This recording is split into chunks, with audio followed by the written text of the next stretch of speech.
Okay, I'd like to bring the meeting of the Long Beach City College Board of Trustees to order. We met in closed session and there is nothing to report. Let's have our esteemed Academic Senate President, Dr. April Juarez, please lead us in the flag salute.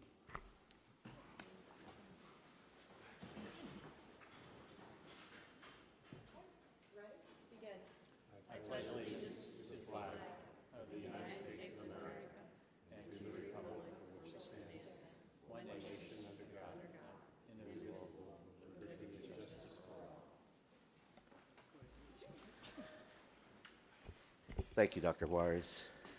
Can we have roll call, please? President Uranga, Present. Vice President Kellogg.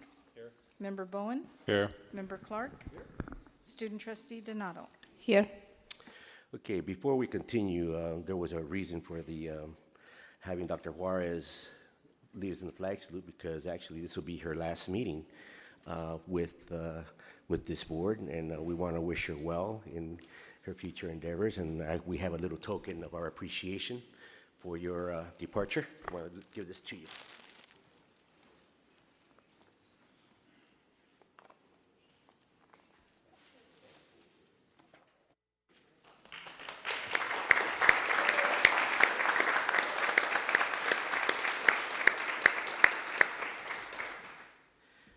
Dr. Juarez, if there's anything you'd like to say, this is an opportunity to say it. There was actually. I know it's been a real difficult year for all of us, but I really wanted to thank you for a couple of things. One, I want to thank you for having this seat at the board for the Senate, because I talked to other academic Senate presidents throughout the state, and I know that this does not always happen for the Senate, and they're not always represented in this way at the board. And I want to thank you for listening to the faculty and your willingness to compromise, and even with when you disagree, doing it in a collegial way.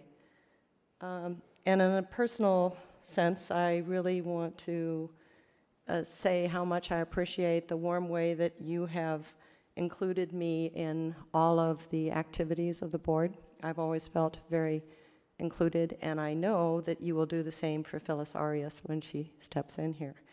And I consider it a great honor and privilege to have served as the Academic Senate President, but I really look forward to going back to being just a professor. Thank you, Dr. Juarez, and I've certainly enjoyed your company and your leadership on this board. And again, I wish you well in your continuing profession with us at Long Beach. Any other comments from the board? Okay, we'll continue on with the meeting. President Superintendent Oakley, you have some welcome and introductions. Yes, as has been customary the last several board meetings, we want to honor another group of retirees. So we have several that we wish to mention, and I know two are here. So we will begin with them, and begin with someone who has served the college for, hard to believe, 36 years. She must have started at age 5.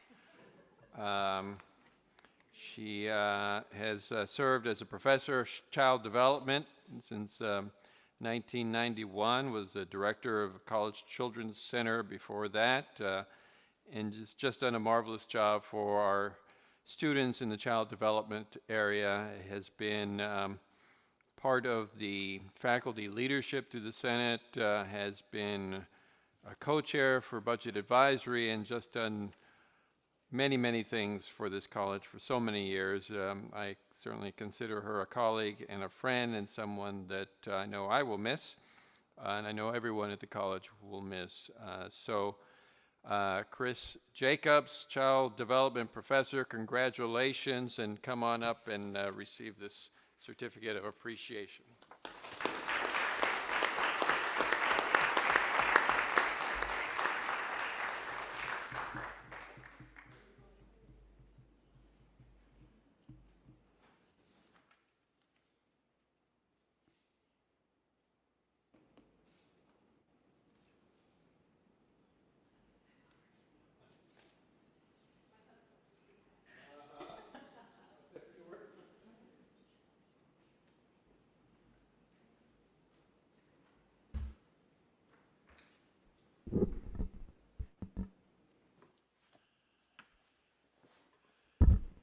Good evening. I would like to first thank the board for taking this time to recognize my service to Long Beach City College. I would also like to say a special thank you to all of my colleagues for their friendship and support. And to my husband, Mike Jacobs, Professor Emeritus, thank you for being my husband and best friend for 43 years.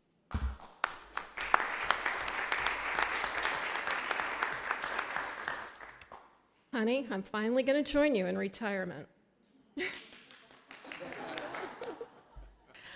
But most of all, in honor of Father's Day, I'd like to thank my dad, Maurice Quang, a World War II vet who dropped out of school to support his siblings and widowed mother during the Great Depression.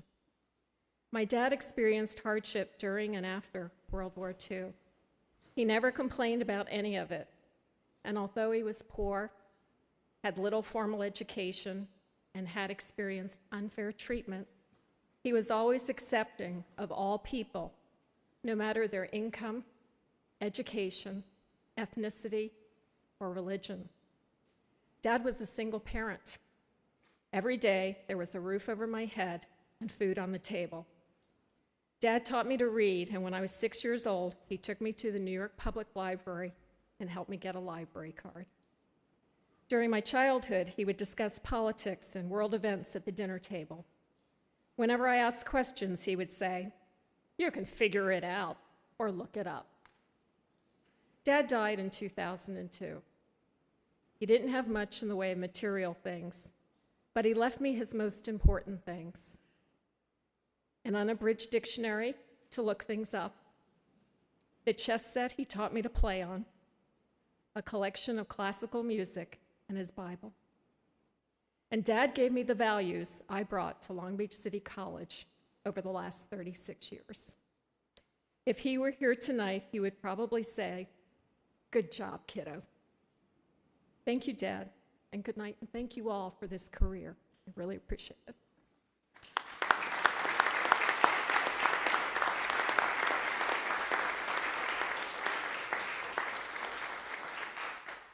Thank you, Chris. And next, someone who's got a tough act to follow, but nonetheless has given 41 years of service to Long Beach City College, has served as a professor of ESL since October of 1980, literally touched thousands and thousands of students over his career, has given his 40 years of his life to Long Beach City College and our students, has just done a tremendous job for all those years and really been a leader in the ESL department.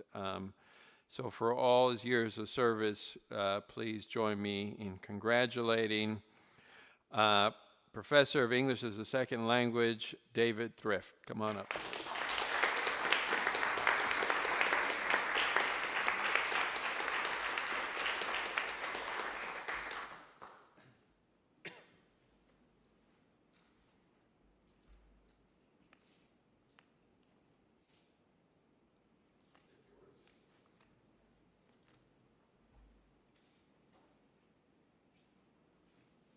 I didn't know I was going to have to say anything until I got here a few minutes ago, so I don't have anything prepared, but I just want to first of all thank my wife, Lourdes Thrift Riveros, who's been the center of my life for the last 29 years of being married to her, and who is also an employee of the college, and who keeps me going all the time.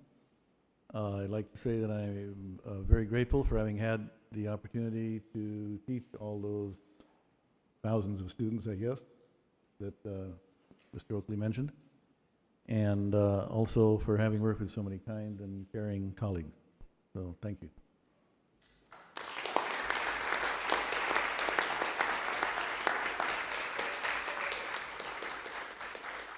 Now, we do have a few other individuals that could not be here this evening, but certainly deserve our congratulations. First of all,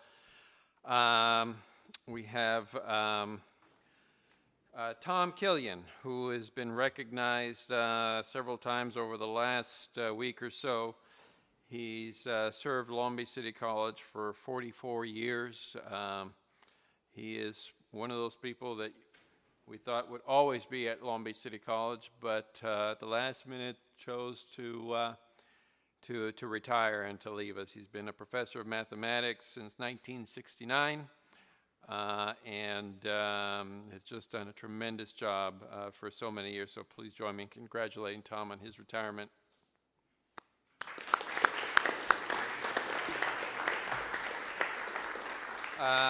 We also have retiring Frank Iazeta. Did I say that right, Rose? Yes. Okay, I don't want to butcher his name there. Frank has served the college for 32 years as a professor of accounting, and we certainly wish him well and thank him for all his years of service to Long Beach City College and the business department. So please join me in congratulating Frank.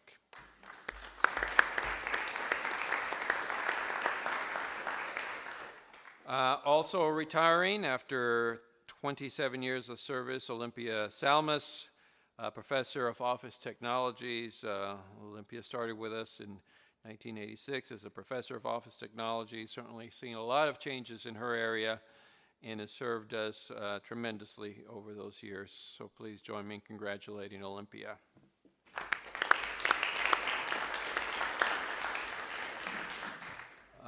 And last but certainly not least, Mr. Gabor Voss, professor of automotive technology, has served us for 17 years, began as a professor of automotive technology in 1996, served as a professor in automotive technology in Rio Hondo, Vancouver, and several other areas throughout his career. So for all his years of service and support of our students, please congratulate Gabor Voss on his retirement.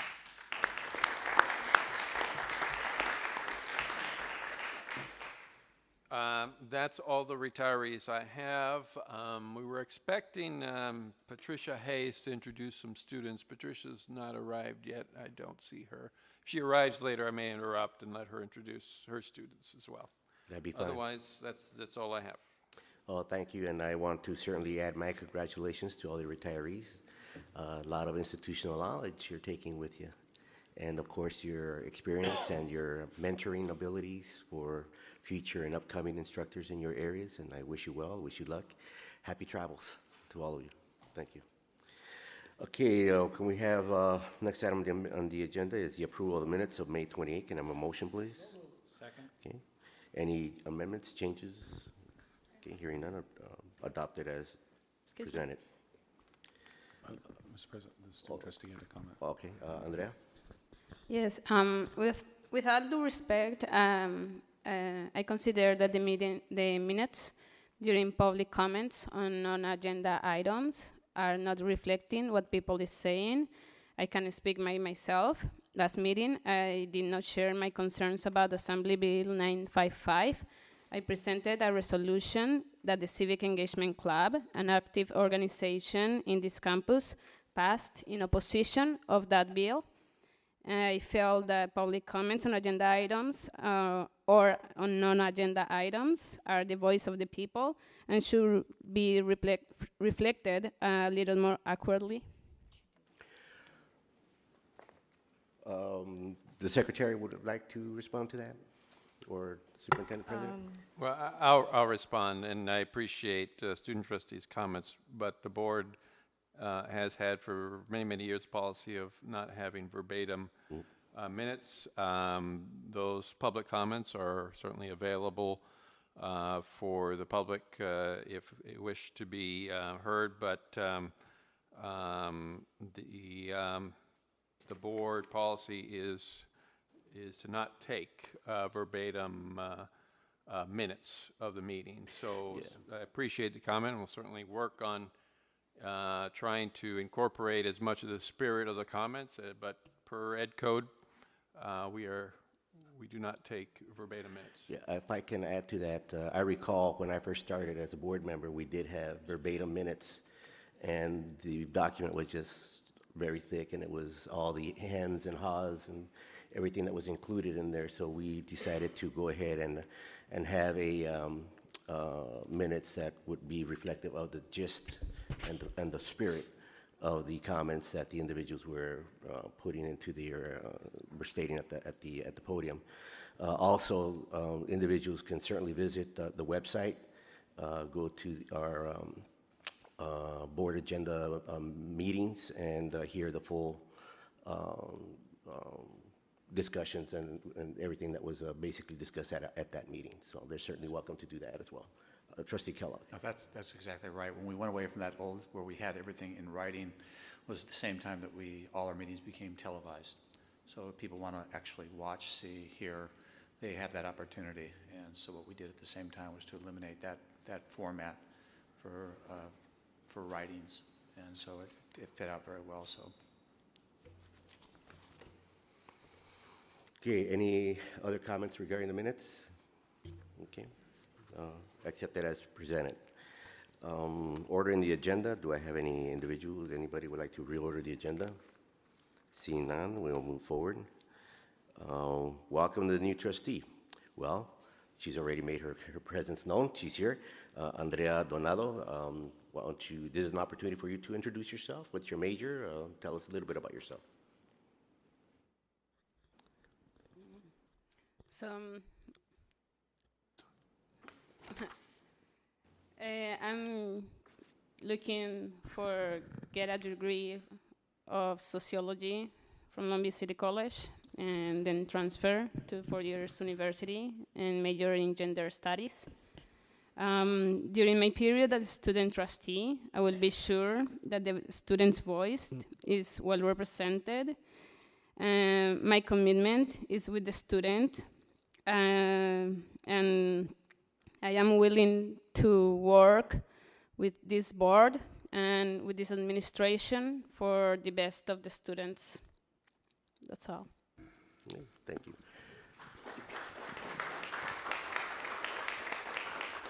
Well, we certainly look forward to your leadership, and I hope that we are able to share our thoughts, and certainly in those instances where we might have some disagreements, that we certainly can agree to disagree, and we can certainly move forward, and hopefully that we will have a nice and cordial, as I mentioned to you earlier when I first walked in, and I said hi to you, que ojalá que podamos tener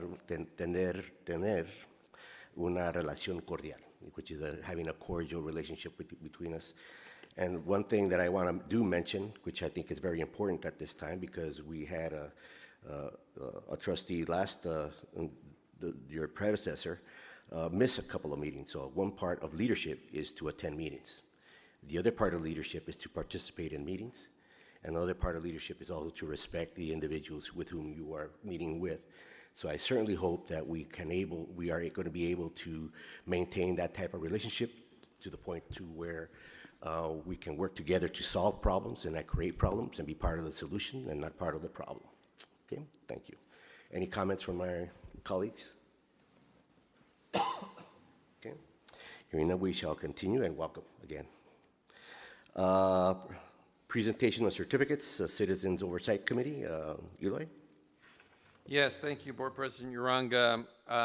We have an opportunity to honor the service of 3 members of the Citizens Oversight Committee. They serve voluntarily. They represent segments of the public that we serve, and their job is to oversee the expenditures of the Measure E bond proceeds. And we wish to thank them this evening for their service. I will read off their names and ask, I know we have at least 2 of them in the audience today, to come up and receive a certificate. But first, let me name them in their position, and if everyone can join me in thanking them. First, Barry McDaniel, who represents support organization for the college. He was appointed and served on the Citizens Oversight Committee from 2009 to 2013. Mr. J.C. Squires, who represents the community at large, was appointed and served on the committee from 2009 to 2013. And Mr. Gary Westling, who represents the Bonafide Taxpayer Association, was appointed to serve from 2009 to 2013 as well. Please join me in thanking these members of the community for serving on the Citizens Oversight Committee.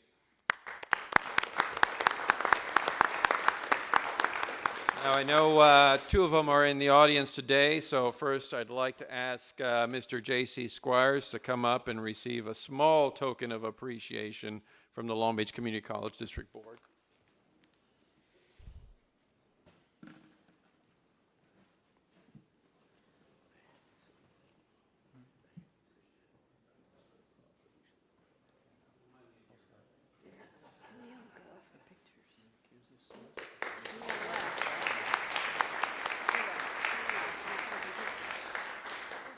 Also with us this evening is Mr. Gary Westling. Gary, come on up and receive a small token of our appreciation.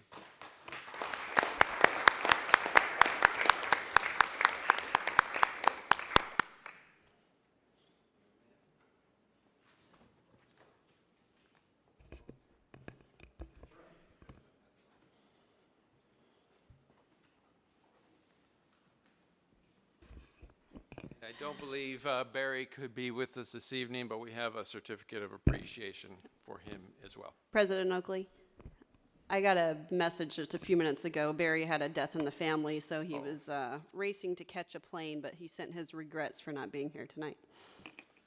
All right, well, we'll wish him well. Anyway, thanks again to all the members of the Citizens Oversight Committee that we're honoring today, and thank you for your free and generous service to the committee and to the taxpayers. That's all I have. I also want to add to the our gratitude to the members who are leaving our oversight committee. It's a very important committee for the college in regards to our bond management program. Thank you for your volunteering and for your service to the college. It was very useful and very helpful, and of course, we wish you well in your other endeavors as you move forward. Thank you very much. Okay, item 1.3, appointments of the Citizens Oversight Committee. Trustees, you have a list of the 3 appointees that are scheduled. Second. Okay, I have a motion and a second. Any discussion? Okay, hearing none. All in favor say aye. Aye. Any opposed? Any abstentions? Motion passes. And please send our congratulations to the new appointees to the Oversight Committee. Thank you. Committee reports. Do we have any committee reports from the trustees? Okay, hearing none, we shall move forward. Student trustee. Andrea, this is an opportunity for you to share your thoughts and your activities with the students, and we certainly welcome you here again, and looking forward to your discussions with us. Thank you, and sharing your information. Yeah, thank you. So after the whole process of program discontinuance, I cannot express with words my frustration. The students and the community have been expressing in different ways their disappointed. Several protests have been held. The Associated Student Body took a vote of no confidence, and the majority of the members of this board have been served with recall notice. I think after all, several points of the process have been unresolved, and today many of the students affected by the program discontinuance process have not been given the possibility to finish or have not been placed in any other institution where they can finish their studies. As it is stated in our policy on program discontinuance 4024.5. A few Fridays ago, I heard several of the interior design students asking for help during the academic senate meeting. These passionate students want their situation to be resolved. That same day, in the same meeting, but later, I heard President Oakley saying that the policy will be reviewed. I believe it's not about changing or review the policy when it is not being followed. It is about working as leaders and honor our laws for the best of every single student. The community of Long Beach have the eyes on what is happening in Long Beach City College. Whether this community decide to recall some of the members of this board or not, I don't want to hear an excuse that paying for a recall will justify more program discontinuance. Further, if the Goro were to win the mayoral elections, the district will have to pay for special elections, so I don't want to hear either being an excuse for other program discontinuance. So now having in consideration this board concerns about former student Troya, I am going to report what is happening in ASB. The ASB and PCC Council banquet happened a few Fridays ago, and I would like to congratulate every student leader who won an award. But the last meeting of ASB, I felt lower student morale. This issue really worries me, since they are the students' leaders on campus. I feel that the way that the students are being treated is not acceptable. At least 2 of the ASB members' integrity has been questioned by our staff and even by members of this board. It does not surprise me the lack of involvement specifically for students running for ASB positions, after they have seen and hear the consequences of speaking out. I believe we are in a country that promotes the freedom of speech. So please, I will encourage this board administration and some of the staff to honor the First Amendment of the Constitution of the United States of America. Thank you. Thank you, Trustee Donado. Public comments on agenda items. I do not have any speaker cards, so we will move on with the agenda to the consent agenda. These can be done in one motion. Can I have a motion, please? Motion to approve the consent calendar? Second. Okay, I have a motion and a second. Any discussion on any of these items? Okay, hearing none, we shall take a vote. All in favor say aye. Aye. Any opposed? Any abstentions? Hearing none, motion passes.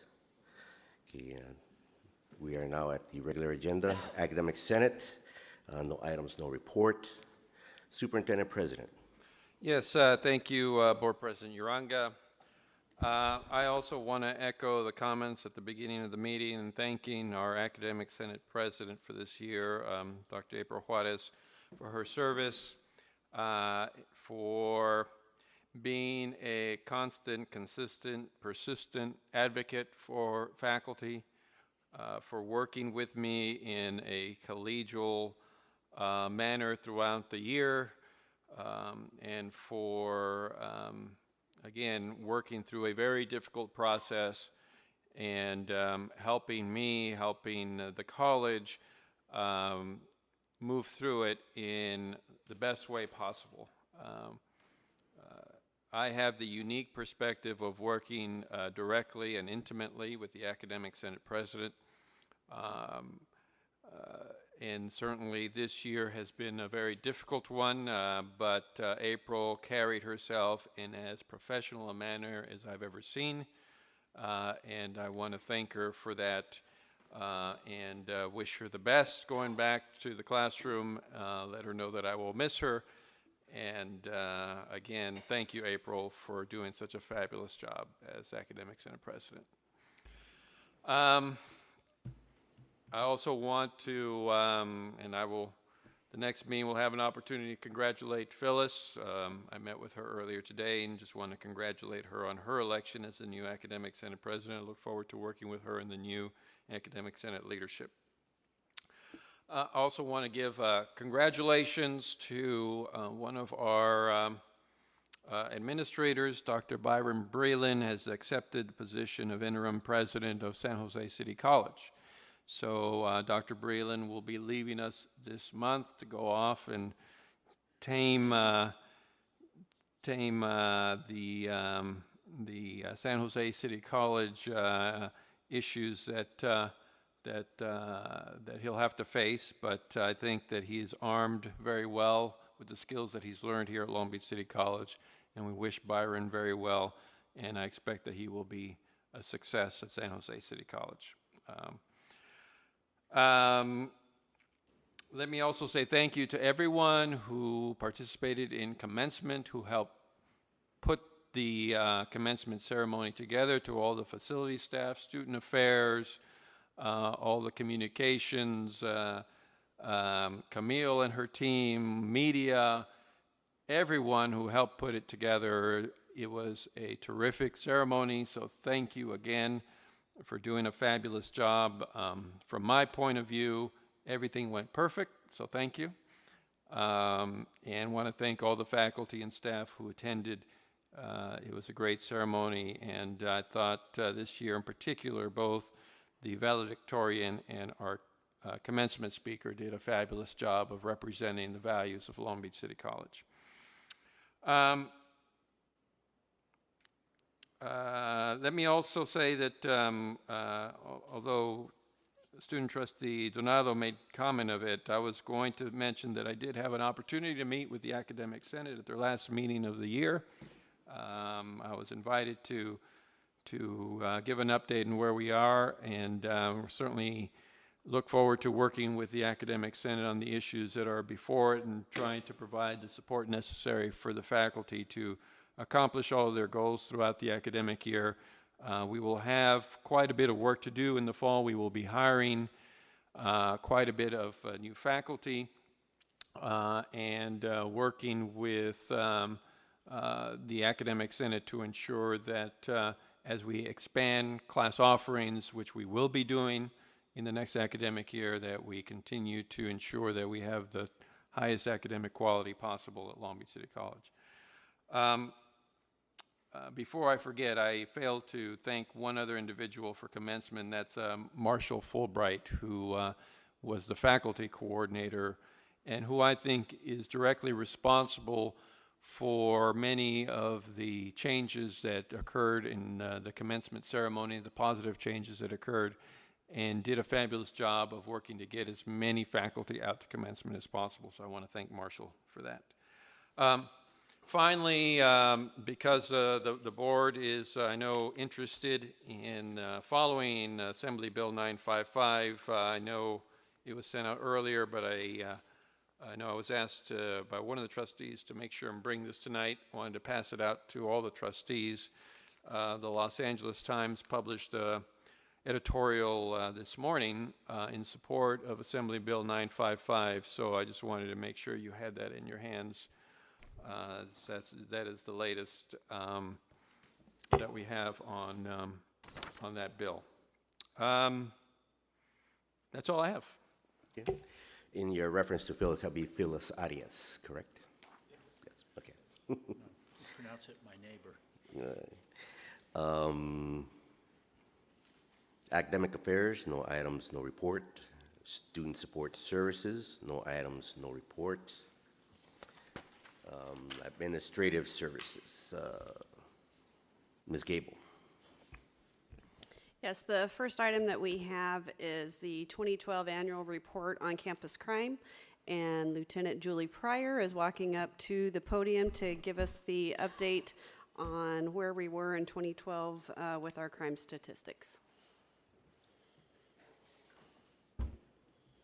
Good evening, everyone.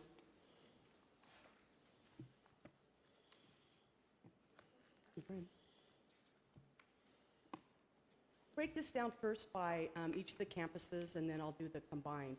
For the year 2011 compared to 2012, reportable incidents, we did have a 4% increase. As you could see, in 2011, we had 212 reportable incidents compared to 221 in 2012.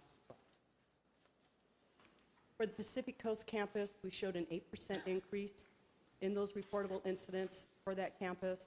And in 2011, we had 83 compared to 2012 with 9. When you combine both campuses together, we did have a 5% increase compared to 2011. you again see the 295 compared to 311 in 2012. You go through the timeline from 2003, where we started policing the campus. You can see we did have a high rate of reportable incidents, and you can see it starts tapering down, where then now in 2012, we had that 5% increase. When you look at the liberal arts campus, in the red shows 2012 compared to 2011. We did have some increases in grand theft, in auto burglaries, and also other category. And I'll explain the other category in a couple slides. Then also you see decreases in the motor vehicle theft, and also in burglaries, and yeah. For the Pacific Coast campus, you will then again see the 2012 reportable incidents versus the 2011. We did have increases in petty theft, vandalism, trespass, assault and batteries. We did have increase in the drugs, and then also our other category. For both campuses combined, we did have 2 felony arrests, and they were for outstanding warrants, and one of those individuals was a student. And for both campuses combined, we had 31 misdemeanor arrests. And you can see the different misdemeanor arrests that took place. Possession of drugs was 10, unauthorized recycling, the 2, trespassing 4, warrants 3, possession of alcohol on campus was the 1, petty theft 2, no business license was the 1, obstructing the sidewalk 3, weapons on campus 1, vandalism 2, resisting arrest, and then a battery on an office. And 14 of those 31 were students. The other category, which I spoke about earlier, captures a lot of the things that aren't quite crimes, and that's also like in the miscellaneous, but a lot of lost and stolen property, the found property, traffic accidents that would have occurred on the campus, the annoying calls, emails, miscellaneous, and then storing the vehicles, where that totaled 183. The miscellaneous captures anything that would be short of something that's not criminal in nature, and a lot of it is where we document student misconduct or potential liability issues, which like our slip and falls or trips that might occur on the district. For the year, we issued 8,347 citations, and both campuses generated calls for service, which some of those were officer initiated, which was 3,312. Any questions? Board members, any comments on that? I have one. I see in part of the report that we received, you have planned activities for 2013, and you include in here continued involvement with the district's emergency preparedness training, exercises, incident command team training, and building and evacuation drills. Given the events that happened in Santa Monica and apparently a growing concern about safety in our college campuses, I know that there is some perhaps apprehension, concern from parents about their kids coming to school and making sure that we have a safe environment here. I was a beneficiary of a training that that Long Beach PD has, and it's called the Active Shooter training program. And I was wondering if that would be something that would benefit at minimum, or at least our administration, to be aware of what to do, what not to do during an event such as that, and perhaps even taking that out into the to the students with the ASB and perhaps other student organizations such as our service clubs or anything like that. Is there something in the mix for that? Do you think it would be something that we can incorporate into the training? Yes, by all means. In fact, we've had 2 active shooter scenarios take place on the campus over the years. We did one at the LAC campus during the spring break, and then we did another one at the Pacific Coast campus. So yes, by all means, we can generate another type of active shooter scenario. Well, I was thinking more about an actual meeting with, say, the administration and presenting that training. I know what you did was the exercise. I realize that. But also in terms of just providing out information, what to do, what not to do in the event of such an incident. Correct, and we've also done a tabletop exercise with the executive team, and again, we can do that again. And also, at the beginning of this year, as a result of the shooting in Connecticut, we sent out in the loop a Department of Homeland Security link, which had a video that was very thought-provoking. Right. It's what they call the run, hide, or fight video. We just had our emergency preparedness meeting today, and we discussed getting that out, as well as a informative brochure that they're allowing for public, people in the public to be able to view it. So yes, that we can make that happen. Thank you. That's all I have. Trustee Kellogg. Along the same lines, I mean, obviously it's a timely because of the sad events that took place up at Santa Monica City College, but to encourage in the next 12 months that we do look at some other ways to communicate to our student population, our faculty, on how we can better, unfortunately, address something that you can never really be prepared for entirely. But at the same time, I would just really encourage that we continue to do that in worst-case scenarios. That's what this whole planning for emergencies is about. And as President Arunga said, and I would support that. Just if we can do whatever we can to communicate to our college community what steps and what events are taking place to hopefully ready ourselves for something that will never happen here. But we know we have to address it, unfortunately, in this time. So that'd be great if we can continue in the next 12 months to look at better ways to how we can educate our college. Thank you. Trustee Clark? Did you have anything? No?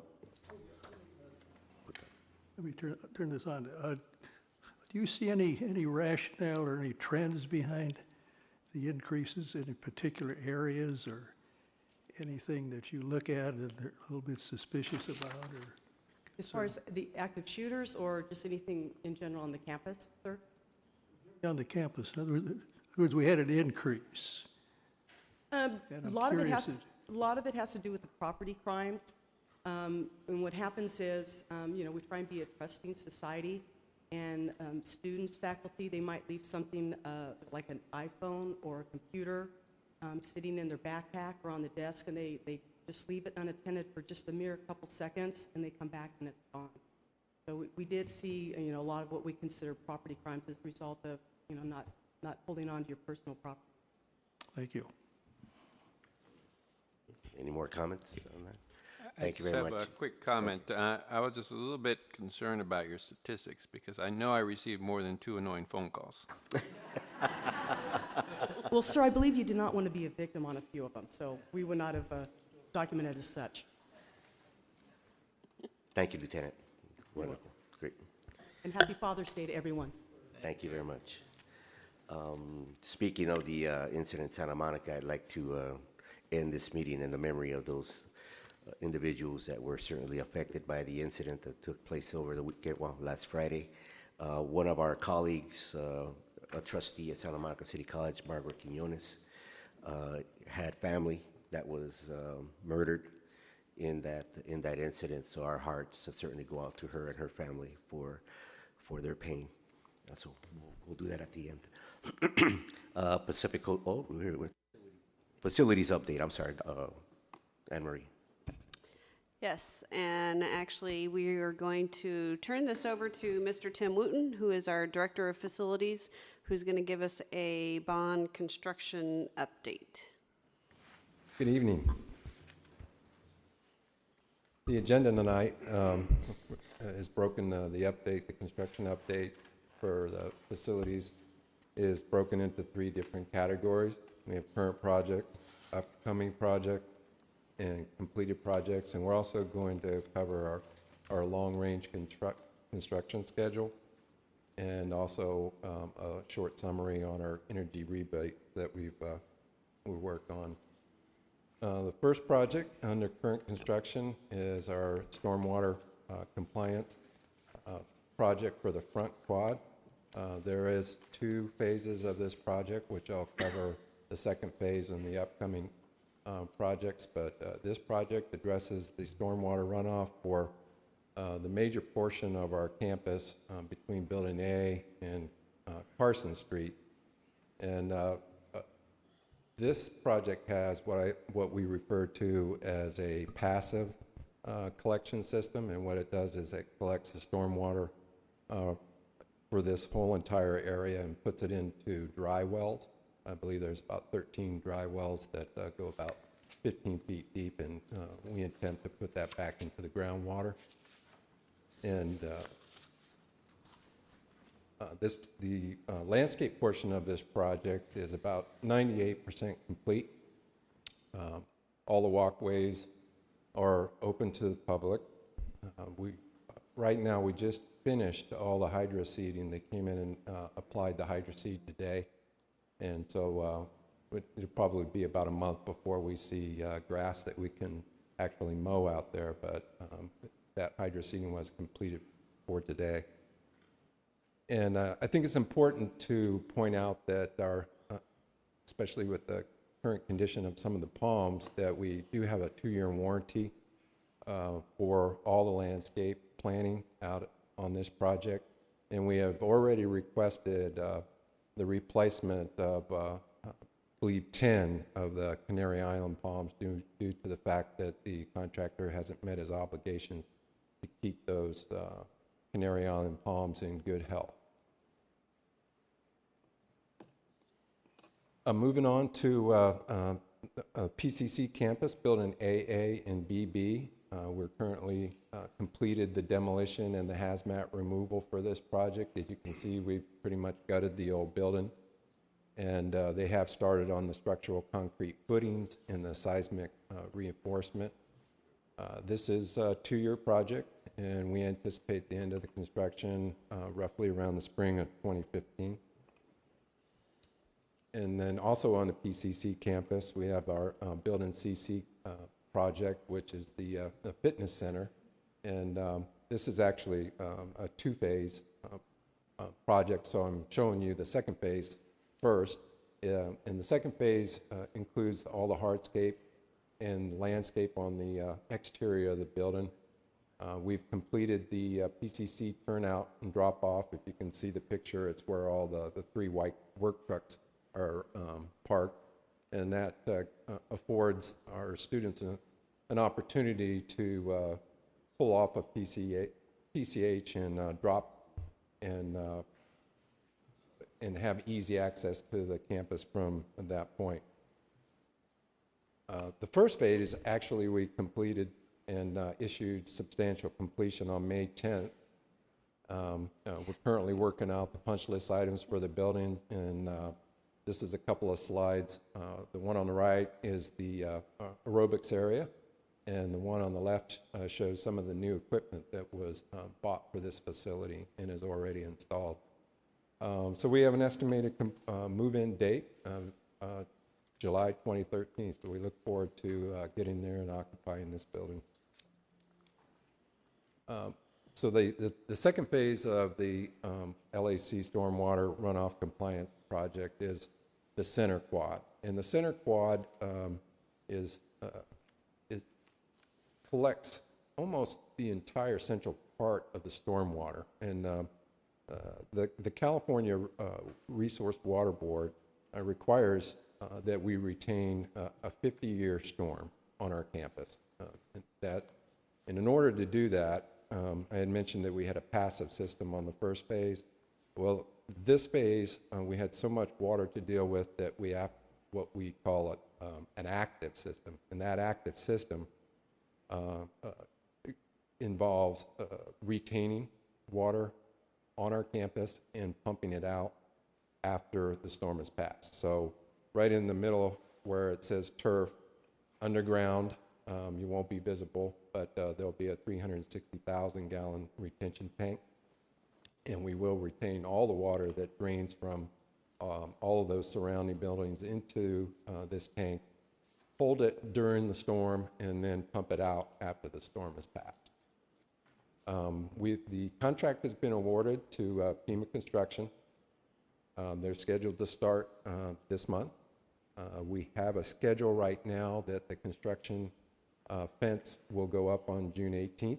That tends to change, but that's our schedule now. And with an anticipated end of construction at 2014.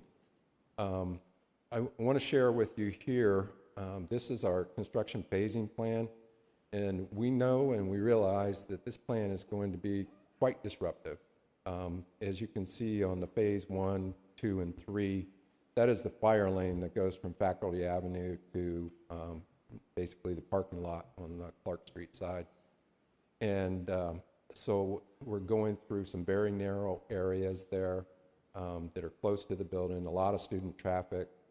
So we've spent a lot of time thinking about how we can do this without disrupting, or actually I should say minimal disruption to our instructional part of our operation. So we have phase 1 coming off of Faculty. That is going to start in the summer. A lot of the demo will be done in the summer. And each one of these phases are roughly about 3 to 4 months duration. With the phase 1 through 4, the red area, that'll be active through the entire 13 months of the project. So we'll have access to the construction phase 1 off of Faculty, but most of the access will be off of Harvey Way into the major phase where you see it red. Also upcoming is the renovation of Building C. We have 100% design documents hoping to be submitted very soon to DSA. And of course, this is a modernization of the structure in the classrooms and the office areas. The anticipated construction start is about spring of 2014. But we will be doing a lot of work in building M and N this summer to prepare tenant improvements to move the occupants out of Building C into M and N as swing space while we get ready to do construction on Building C. This is a rendering of our student services building to be constructed at the PCC campus, Building GG. This is our third design, build, delivery method project. We're very happy with the progress so far. It was awarded to Balfour Beatty Construction and also R&T Architect. We're currently moving into 100% design documents on this with an anticipated start of construction in the winter of 2014. This is an aerial rendering of the Math and Culinary Arts building that's going to be built on the corner of Clark Street and Carson. I like this rendering because it shows the building is actually one building, but it's split by a huge courtyard in the middle, which ties into the campus green. So we're really excited about this. This is also a design, build, delivery project that we've been working on. We submitted a DSA in November, and with hopes of getting it out by June, and we're about 85% complete from my understanding in DSA. So the construction, we're pretty confident will start this summer. Moving on to completed projects, this is a couple of professional pictures that we're taking of the building DD and EE after it was completed. It shows the student union, it shows one of our labs, it shows a tiered lecture hall, and also a great picture of the outside of the building. We're very thrilled to be into this building. It came out really nice, and so it's occupied and we're using it. Also completed is the Building I campus bookstore. They've been in there for a little while, but I needed to report that we did complete this project, and it also came out very well. It's a beautiful project.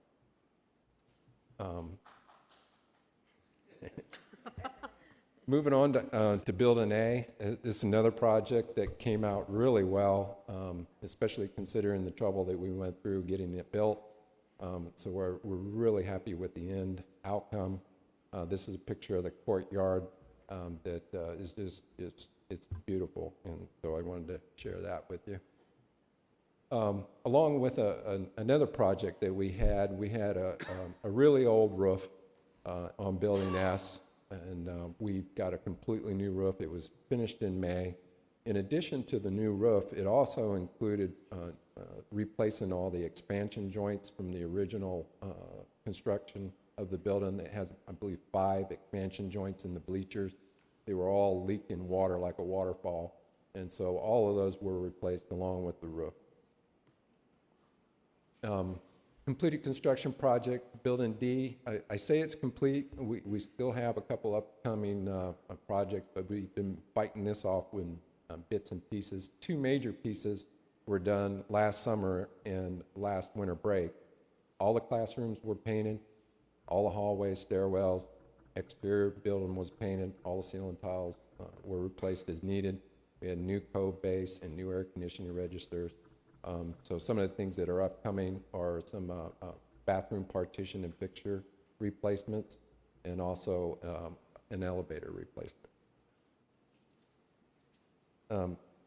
This slide I wanted to share with you some of the things that we recently completed was this long-range construction schedule. And we wanted to do that because, you know, to be transparent and put out there what we are going to be doing in the future. And so I couldn't quite get it on the slides for the presentation, but I'm going to bring up the web page that it's linked to. So anybody on campus can go to this web page and pull up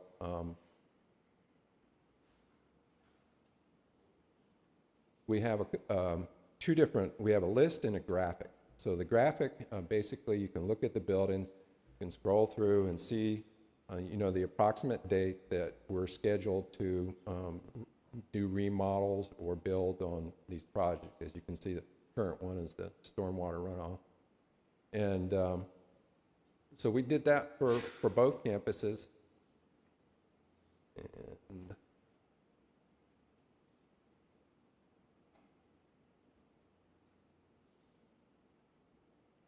sorry.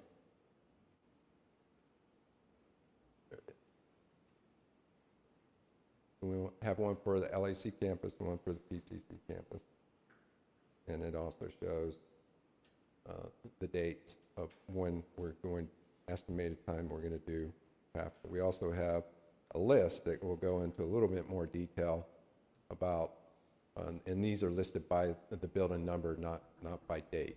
So, but that's out there on the web, and that's something that we just recently completed. And so that's the long-range construction schedule. To cover real quickly the energy rebates, our program we participate in the partnership with the California Community College and the Vesper-owned utility, and that's a partnership program that we've been involved with ever since I've been here. So we wanted to list the rebates that we've received so far, and rebates that we anticipate getting. Some of those are known, and some of them we haven't got the numbers on yet. But the LA parking structure, we get monthly bills from the California Solar Initiative. So we get rebate checks every month. So we still estimate that we're going to get about $399,000 more in rebates from the parking structure and the solar system. So altogether, we have well over $2 million in rebates that we either have received or anticipate receiving from the program. So at this time, I would hand it over for any questions or anything, elaboration. Any comments from the trustees? Right.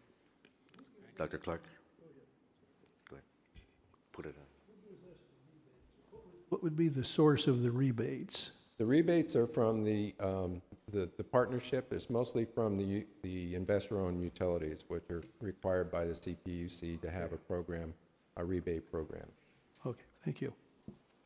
Thank you. Okay, thank you very much. Very informative. These were, these are informative items, and I see that some of our construction is well into the 2020 era. So we're going to be in construction for a few more years. Pacific Coast Campus, no items, no report. College Advancement and Economic Development, no items, no report. Academic Senate. Just one last thank you, and I'll miss y'all. Thank you very much. Trustee Communications, do we have any trustee communications at this time? Anyone want to say anything? Ms. Donado. Yes, thank you. I just want to kind of address a little bit the AB 955, because several of the organizations on campus, of student organizations on campus, have been opposed to this bill, because we believe that this bill will be discriminating all those who cannot afford to pay all those high prices on the tuition in summer and winter. So we are together with other student leaders on California community colleges, and we definitely oppose to AB 955. Any other trustee communications at this point? Okay. New business. I think we do have some new business already in the queue, but those will be coming up later. Future reports. I don't see any future reports as a result of this evening's meetings. Public comments. At the request, members of the public will be given the opportunity to address the Board of Trustees on matters of general district business. This is the time for members of the public to speak and be heard and share their comments with the board and for the board to listen. Therefore, the public should not expect the board to comment or respond to public comments. A particular position should not be inferred if there are no board member comments during this time. A total of 5 minutes will be allotted to each subject unless extended by the board president. After receiving testimony, the board may recommend placing such items on the agenda of a future meeting or referring the items to staff for report. I have one speaker item, so I don't think I need to go through my usual comments about respect and collegiality, and also about keeping time. But you have 5 minutes, and this is Peter Rosenwald. You are going to be speaking on the topic of the property 3040 and 3020 in Los Coyotes Diagonal. And I want to really emphasize that this is your topic. If you deviate from that, you will be so noticed.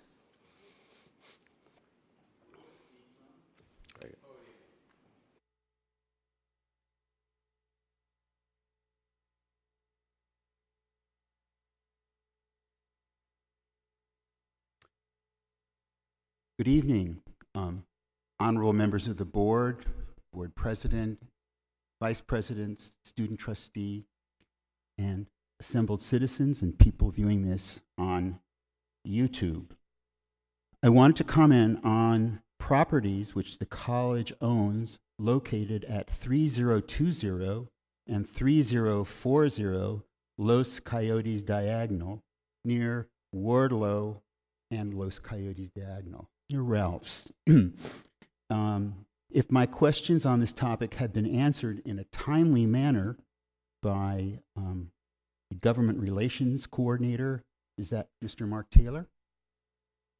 I would not be speaking about this issue to the board at this time, because I called and I was promised a call back, and I never got the call. It's my understanding that the college purchased this property at a closed session board meeting. It was either in 2003 or 2008 for several $1 million. Since the purchase, I've been told that a building on one of the properties has been demolished, but I'm not sure of this because I didn't get a very good report. Because the purchase was after the passage of the 2002 bond measure, approval by the voters, I wanted to know if any bond monies was used for this property acquisition. Especially now, the property has been not used by the college for several years. It seems to me that it's surplus property, and I want to know why it's surplus, why it was purchased. I'm also interested in, well, basically, why it was acquired, who were the people involved in the sale. That is mentioned in the, a little bit in the agenda of the board. The name of the company, I think it was Coastco Properties. But it was not possible for me to see who the main players were. I tried to look up on LexisNexis, which is a research tool, the law firm that the college used to, in their negotiations, and other people that were mentioned, but I didn't have much success. So I think it's something that's very important, because this was several $1 million that the college spent to acquire this property, and it could have been used for other purposes. I also want to just comment on public comments that I'm standing here. President Uranga, when you read number 19, it says that a total of 5 minutes will be allotted to each subject unless extended by the board president. But it doesn't really say anywhere in here that it's just one subject. Does it? Where in your rules does it say I'm only limited to one subject? I was told by the secretary to the board that I could not speak on more than one subject, and I think that my rights, my freedom of speech, has been limited by what I call this double speak description of number 19. Okay. And I would like to say, I'd like to see it changed by the next meeting to make it clear. Thank you for your attention. Just for clarification, it says it right there very clearly, allotted to each subject. That is, each subject, that's one. So that's all I have to say about that. Well, Thank you very much. each subject, Your 5 minutes has been I'll just say, expended. it's not clear, sir. Thank Yes. you. Well, thank you.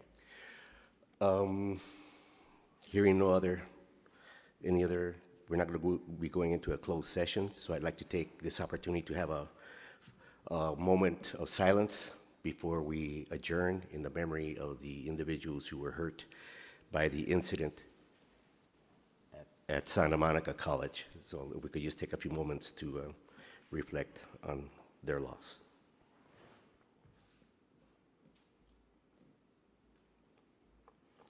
Thank you very much. This meeting is adjourned.